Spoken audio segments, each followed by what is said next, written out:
તો મિત્રો આજે આપણે જોવાના છીએ એગ્રીકલ્ચરના કરંટ અફેર્સના MCQ. ચાલો શરૂઆત કરીએ. સૌપ્રથમ national farms welfare program implementation society India AI અને વાધવણી ફાઉન્ડેશને શેના આગળ વધારવા MOU કર્યા છે? તો જવાબ આવશે AI સંચાલિત ડિજિટલ કૃષિ. ત્યાર પછી છે કયો દેશ 2023-24 પાક વર્ષો માટે વિશ્વનો સૌથી મોટો કઠોળ ઉત્પાદક બનવા જઈ રહ્યો છે? તો એનો આન્સર આવશે ભારત. ભારતમાં પણ મધ્યપ્રદેશ સૌથી વધારે કઠોળ ઉત્પાદક છે. ત્યાર પછી વિશ્વના સૌથી મોંઘા મસાલા કેસરનું ઉત્પાદન કરવા માટે કયો જાણીતો પ્રદેશ છે?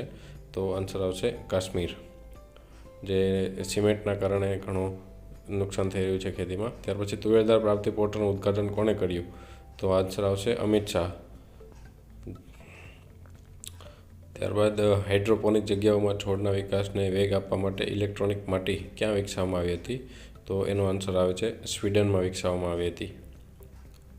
ત્યાર પછી નીતિ આયોગ દ્વારા તાજેતરના રિફોર્મ ઇન્ડેક્સ મુજબ કયું ભારતીય રાજ્ય કૃષિ માર્કેટિંગ સુધારવામાં પ્રથમ સ્થાન મેળવ્યું છે? તો એનો આન્સર છે આંધ્રપ્રદેશ. 94 પોઈન્ટ સાથે પ્રથમ ક્રમાંકે રહ્યું હતું.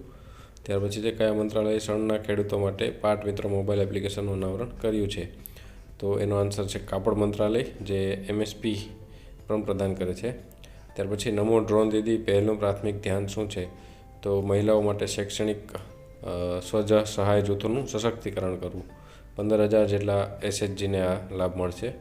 ભારતના કયા રાજ્યની લાકડોંગ હળદરને GI મળેલો છે? તો મેઘાલય જવાબ આવશે.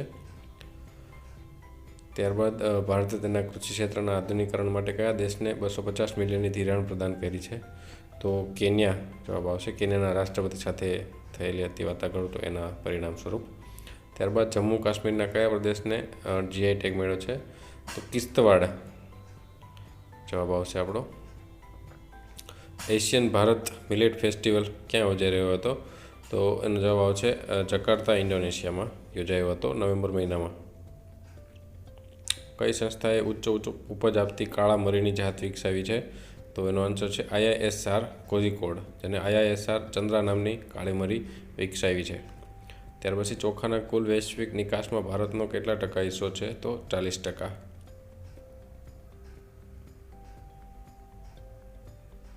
ત્યાર પછી UK અને ભારત વચ્ચે ચાલી રહેલી મુક્ત વ્યાપાર સમજૂતીની વાટાઘાટોમાં વણમૂકેલા મુદ્દો કૃષિ ક્ષેત્રના કયા પદો માટે છે? તો ભૌગોલિક સંકેતિક વસ્તુ GI માટેનું છે એની અંદર. ત્યાર પછી કઈ સંસ્થાએ હેલો નારિયેલ friends of coconut trees call centre સુવિધા શરૂ કરી છે? તો કોકોનટ ડેવલપમેન્ટ બોર્ડ.